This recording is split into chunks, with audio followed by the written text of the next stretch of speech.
At-taqwa jasidin ibaratun, taqwa itu adalah sebuah ungkapan, sebuah pengertian an imtithali awamirillah ta'ala, yaitu menjunjung akan perintah-perintah Allah ta'ala. Nah, ini takwa, menjunjung, bukan mengerjakan lah. Takwa itu bukan mengerjakan perintah, menjunjung perintah. Mengerjakan dengan menjunjung beda.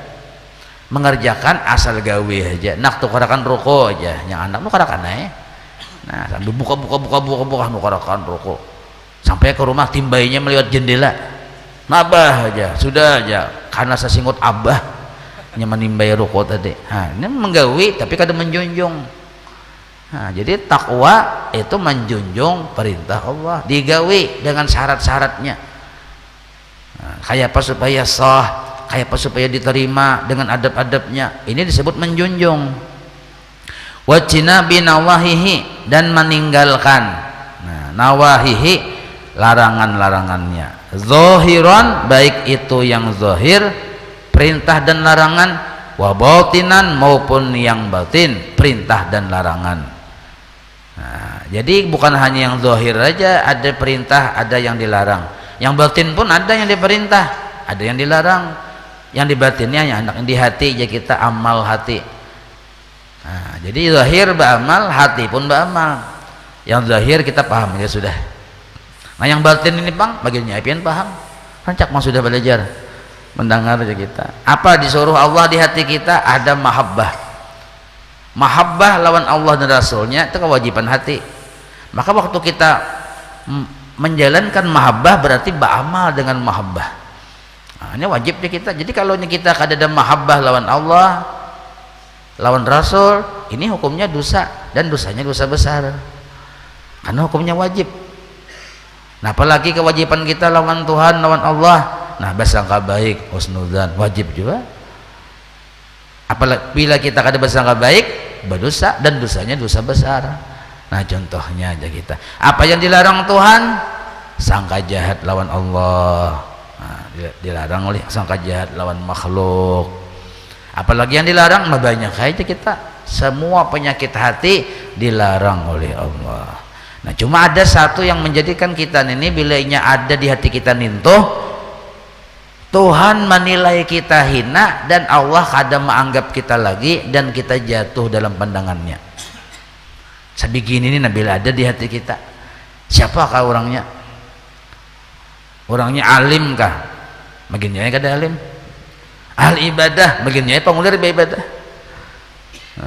Turunan siapakah? Bila ada di hatinya nini, Allah menganggap inya tadi hina dan kada dianggap dipandang lagi dengan Allah secara serius dan dikeluarkan dari haturahnya. Nah, artinya jadi kita orang itu dibiarkan Tuhan.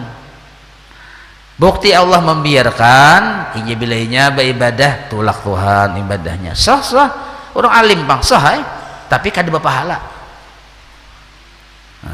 Kada berpahala aja kita hendak tahu ibadah kita ini kada berpahala, ngalih kita khusyuk di dalam ibadah, ini ciri ya kita. Kada kawa kita beribadah tuh fokus. Nah, napa nih toh? Nah, bila ada ini di hati kita dianggap hina oleh Allah dan kita kada lagi dianggap dinilai sesuatu yang penting oleh Allah Ta'ala. Nah, yaitu bila kita mengandak di hati kita dengan serius lah, amunnya melintas saja kada bapak paham ya lah.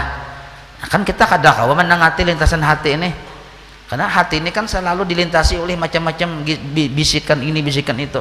Tapi kalau kita memposisikan itu dengan serius, nah ini yang Tuhan kada katuju. Mun sekadar melintas saja kada apa-apa. Apa itu? Hubbud dunia. Nah, rancak sudah kita mendengar nih. Jadi bila kita nih hubbud dunia itu kita posisikan menjadi hal utama di hati, Allah mencerai kita talak 3. Nah, ya kita talak 3 aja kita. Kenapa? Saking cemburunya Allah Ta'ala. Jadi Allah Ta'ala ini kada akun diduakan sebenarnya. Hati itu sudah dipurmat Allah. Al-qalbu baitullah, hati tempat memandang kebaikan Allah. Oh, sekalinya ada sesuatu di hati yang dianggap utama, melebihi mengutamakan Allah Ta'ala, yaitu hubud dunia. Nah, hati-hati nih, kita jadi maka ibadah kita nih kada berpahala lagi, ditolak oleh Allah walaupun sah. Nah, makanya penting benar kamana maandak cinta. Arti hubbu itu cinta, tapi maandak cintanya ke dunia. Bukan menjauhi dunia, bukan meninggalkan dunia, bukan melempar membuang dunia, kada bisa kita menghindari dunia karena kita berdiam di dunia. Yang dilarang tegas oleh Allah itu hubbu, mencintai. Kenapa kita dianggap hina? Karena Allah menganggap dunia ini hina. Kada bernilai melebihi separuh halar nyamuk sedunia ini. Nah, nilainya bagi Allah separuh, kada melebihi dari nilai separuh sabalah halar nyamuk. Lalu yang hina ini diandak di hati kita, tak umpatlah kita dipandang hina oleh Allah. Jadi mulai dunia diciptakan, Allah kada pernah memandangnya dengan ta'zim. Dunia nih mulai diciptakan, kada pernah Allah memandangnya dengan memuliakan. Allah pandang dunia ini mulai diciptakan sampai ke hina dengan pandangan hina. Kenapa Allah memandang dunia dengan pandangan hina? Alasannya ada satu dan beberapa, satu ingin. Di antaranya karena banyak orang-orang yang dicintai Allah kada lagi mencintai Allah gara-gara dunia. Nah, jadi dunia bagi orang yang bodoh memfitnah ya kita, mengecoh ya kita, memperdaya aja kita. Nah, di sini dipadahkan bahwa orang yang takwa itu adalah definisinya menjunjung perintah Allah, menjauhi larangannya, zahir dan batin, ma'a sambil bagi mitan, istis'ari ta'zim lillah, marasapi ya kita, mendalami sambil inya mendalami dengan cara mengagungkan Allah di dalam ketaatannya lawan Tuhan. Nah, ya kita. Jadi orang yang mengagungkan Allah lah, anggaplah sembahyang misalnya, kan sebuah ketaatan nih, Allahu Akbar, takbiratul ihram.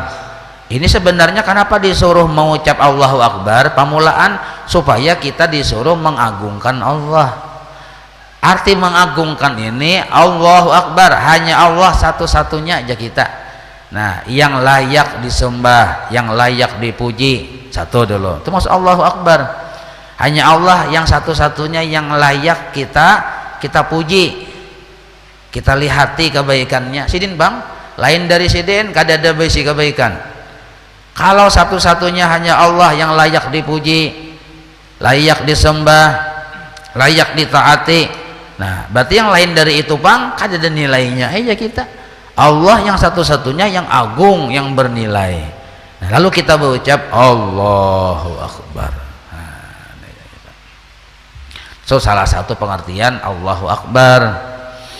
Wal haibah pulang. Nah, arti haibah ini kita waktu mengerjakan perintah Tuhan dalam keadaan bujur-bujur serius. Nah, asal mana haibah tuh wibawa panglah. Nah, maksudnya bujur-bujur serius. Nah, fokus ya kita, jangan menganggap ini budak kayak berremian, jangan menganggap sekadar menggugurkan kewajiban, jangan. Jadi haibah ini bila ada di diri seseorang, haibahnya kepada Allah, ini biasanya menggawinya model kayak menggitir-gitir, model kayak hormat benar aja kita. Nah, itu haibah. Nah, contoh nalah misalnya kada sangali-ngali, nah pian misalnya hendak benar juara satu, kan ada dua juri rajin yang menentukan nilai. Karena pian hendak benar juara satu, dan ini pertandingan internasional kada sembarang. Apakah pertandingannya narannya terserah hai, ada dewan jurinya, tentu pian bujur-bujur lah menjaga benar jangan sampai salah, karena di dewan juri pang nilai, jaga benar jangan sampai salah, kehusuannya mata aja kada akan melirik sembarang, harus ada maknanya setiap lirikan itu. supaya jadi penilaian Dewan Juri. Tersenyum aja diatur berapa kali takurihing, diatur tuh supaya jadi penilaian Dewan Juri. Jangan sembarang, karena kan durasinya paling 10 menit dalam penilaian Dewan Juri itu. Lalu karena merasa dinilai, dilihati, kita oleh Dewan Juri, lo kita mengatur benar kelakuan ini haibah naranya. Nah, jangan sedikit mengambil pemahaman di haibah itu. Di waktu kita sembahyang tuh kayak itu ada haibah lawan Allah Taala. Wal khasyah, takut. Nah, takut lawan Allah Taala. Kenapa takutan? Nah, karena makin kenal dengan Allah makin takut. Allah itu ditakuti lah. Jadi kita nih bila beribadah lalu rasa kada bapak santai aja aku aja. Tuntung juga sudah mengikuti kewajiban, berarti aku sudah 99,99% masuk surga ya misalnya. Nah, 1%-nya belum mati naham ya. Artinya yakin mana masuk surga tuh. Lalu kada ada rasa takutan lawan Tuhan. Nah, salah nang itu. Jadi takut lawan Allah nih itu pada tiap keadaan. Terutama pada waktu kita beribadah. Nah, lalu takut ini menimbulkan apa? Menimbulkan kehati-hatian kita dalam beribadah. Jangan sampai tak salah syarat dan rukunnya. Jangan sampai kada ikhlas. Nah, lalu timbul takut gitu kita. Lalu takut ini timbul kita hendak menyempurnakan yang kita gawe. Nah, ini yang bujur. Jangan sampai kada ikhlas. Jadi orang kada ikhlas kehilangan khasyah di hatinya. Siapa kabilainya kada ikhlas beramal, berarti tidak ada khasyah di hatinya, tidak ada takut ya kita. Kenapa? Karena orang kada ikhlas ini orang yang beribadah tapi ditolak oleh Allah ibadahnya. Berarti kalau ditolak kada ada manfaatnya baginya. Nah, berarti kada takutan narannya. Harusnya takut ibadah ini ditolak oleh Allah. Lalu menyempurnakan syarat dan rukun secara zahir dan ya kita mengusahakan keikhlasan. Nah, ini maksud khasyah di sini. Nah, ada yang asal gawe aja teh. Warahbah minallah, dan takut disiksa Tuhan. Rahbah itu takut tapi pintangan disiksa, melihat siksa Allah Taala. Nah, karena bisa aja Allah Taala itu lah, ini menurut ilmu tauhid lah, walaupun menjadi kasbul kada terjadi nih tuh. Orang nih beribadah sepanjang hidupnya, mati kada pernah menggui maksiat, bagi Allah jais, boleh memasukkannya ke dalam neraka. Nah, maka itu ada rahbah kita di hati lawan Tuhan ya kita. Maka itu yang kita perbagangi bukan amal ibadah kita, tetapi rahmatnya Allah, kasih sayangnya Allah aja kita. Makanya bila kita berdoa itulah birahmatika ya arhamar rahimin. Lihat aja doa minta apakah ini kah? Nah, ujung-ujungnya birahmatika dengan kasih sayang pian juga Tuhan. Bi fadlika dengan anugerah pian. Nah, itu. Nah lah, jadi takwa ini secara handapnya nah kita handapin takwa. Tadi kepanjangan uraiannya. Nah, sebuting takwa ini jadi kita bainggi apa jar Tuhan, mau manggawi tapi ikhlas. Nah, itu takwa sudah. Jadi saling ngalih. Jadi setiap ketaatan yang kita gawi, di situ kita gawi bujur-bujur sesuai dengan syarat dan rukunnya. Mau usahakan sesuai dengan syarat dan rukunnya, itu disebut membesarkan Allah narannya. Mau ikhlas, takut lawan Allah, ini disebut mengagungkan Allah. Jadi cara kita mengagungkan Allah bukan berarti menggegenalkan Tuhan, kadang itu maksudnya. Nah, di hati kita lihat ada kadang rasa harap lawan Allah, rasa takut lawan Allah. Kenapa kita mengharap Allah? Karena siapa lagi yang diharap? Satu dulu. Kenapa kita takut dengan Allah? Kan apa yang kita andalkan? Allah syarik, kenapa yang terjadi tetangkisannya ada. Nah, maka Allah yang dihadapi, Allah yang ditakuti. Inilah makna membesarkan Allah. Nah, lalu mau ya kita melihati syarat dan rukun supaya sesuai prosedur.